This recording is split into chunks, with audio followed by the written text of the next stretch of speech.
All right, thanks again for joining us for another tackle tip of the week. This week's tip is bait storage.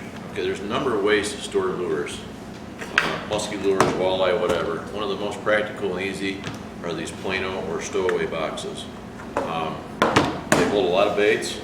I've got this one full of musky lures, wood and plastic. There's another one. I also have soft-sided boxes, but these are really practical and easy to use. The one issue with these is they get hot. If they're left out in the sun, these things really warm up.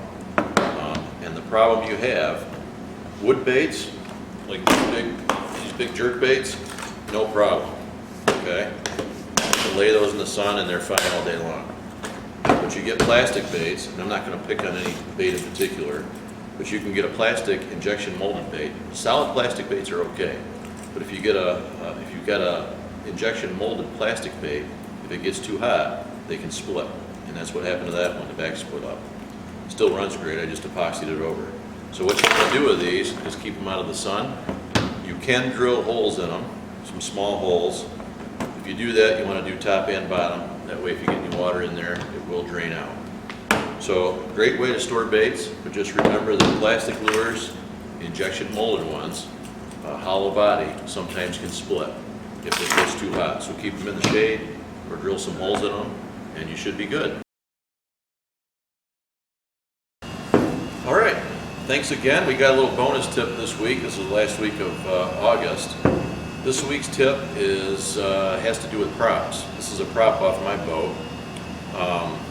This is a prop that's been damaged, and it's a pretty big chunk, okay? I don't know if that will be able to be replaced, or repaired rather, or not. I always keep two or three props, always have one on hand.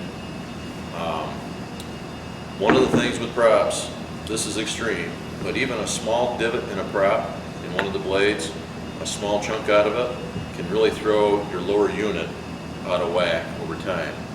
So it's important, even if you have a small ding in it, to get it fixed. Most props, if it's not too much of a damage, they can send them out, we'll put it in a mold, pour aluminum around it, and paint it for you, so you can repair your prop. What happens, especially like this, if you were to run that for a long time, first of all, you'd notice it vibrating. The whole boat would vibrate. But if you ran that, it's out of balance, and it's going to wear on your lower unit. And it's a lot more inexpensive to replace a prop or repair a prop than to replace a lower unit. You're looking at starting at $1,000 probably for a lower unit. So inspect your props. Every time you pull the boat out of the water, it's a good thing just to look at it. Sometimes you can get a ding, you don't even know it. You keep the props in good shape and you'll save your lower unit and save a lot of money. So thank you again for joining us this week for Tackle Tip of the Week. If you have any questions about this week's tip or have suggestions for any in the future, please let us know. And from Chautauqua Lake, good night, everybody.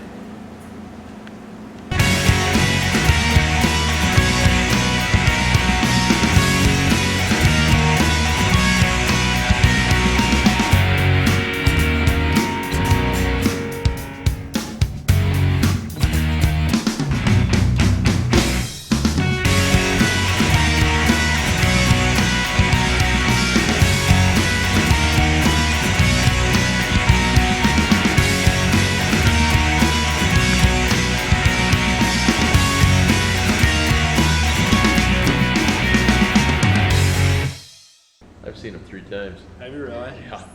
Did you go up this time? No. No, I saw him in Darien Lake a few years Could have had ago. you do this in like your Kiss makeup or something. Yeah, I know. That's what I should do.